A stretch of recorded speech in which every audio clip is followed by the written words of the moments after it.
দেখো বোর্ডে গুরুত্বপূর্ণ কতগুলো এমসিকিউ দেওয়া আছে যেগুলো বিভিন্ন বোর্ডে এসেছে এবং ইনশাআল্লাহ সামনের পরীক্ষাগুলোতে তোমরা এগুলো থেকে প্রশ্ন পাবে।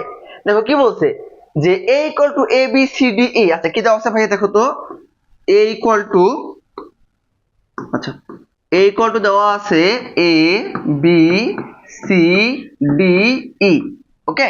এখন কি বলছে এর প্রকৃত উপসেট সংখ্যা ভাইয়া। এখন প্রকৃত উপসেট বাই করার শর্ত কি, আচ্ছা তোমাকে একটু আমি বলি। দেখো আমি প্রথমে উপসেট বাই করি, উপসেট, উপসেট সংখ্যা,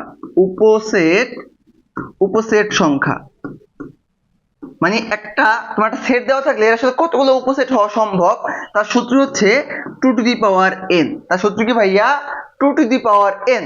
আর যদি বলে প্রকৃত উপসেট, যদি কি বলে প্রকৃত উপসেট সংখ্যা, তখন সূত্র হচ্ছে 2 to the power n minus 1, 2 to the power n minus 1। এই দুটো মনে রাখবা, তাহলে এগুলো বের করতে আর কোনো সমস্যা হবে না।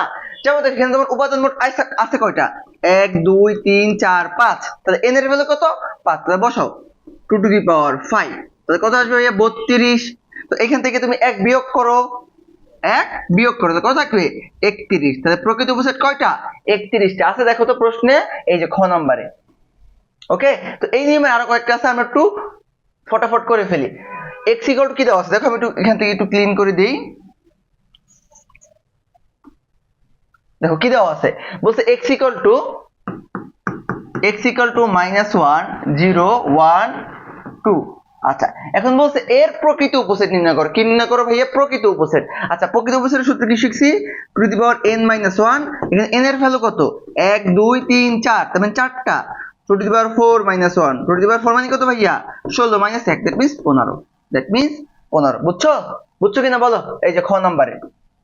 বাকিগুলো নিজেরা পারবা না। এখানে দেখো n এর ভ্যালু কত আছে 1 2 3 4, তাহলে কত হবে প্রকৃত উপসেট কত হবে ভাইয়া বলতো 15। এখানে n এর ভ্যালু কত আছে 1 2 3 4, এখানে বলছে p অফ a এর প্রকৃত উপসেট নির্ণয় করো। এই পাওয়ার সেট নির্ণয় করা মানে কি প্রকৃত উপসেট নির্ণয় করা, এই পাওয়ার সেট নির্ণয় করা মানে কি উপসেট নির্ণয় করা, প্রকৃত উপসেট না উপসেট নির্ণয় করা।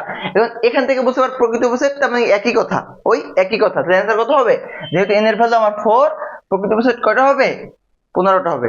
ঠিক আছে, আশা করি বুঝতে পারছো।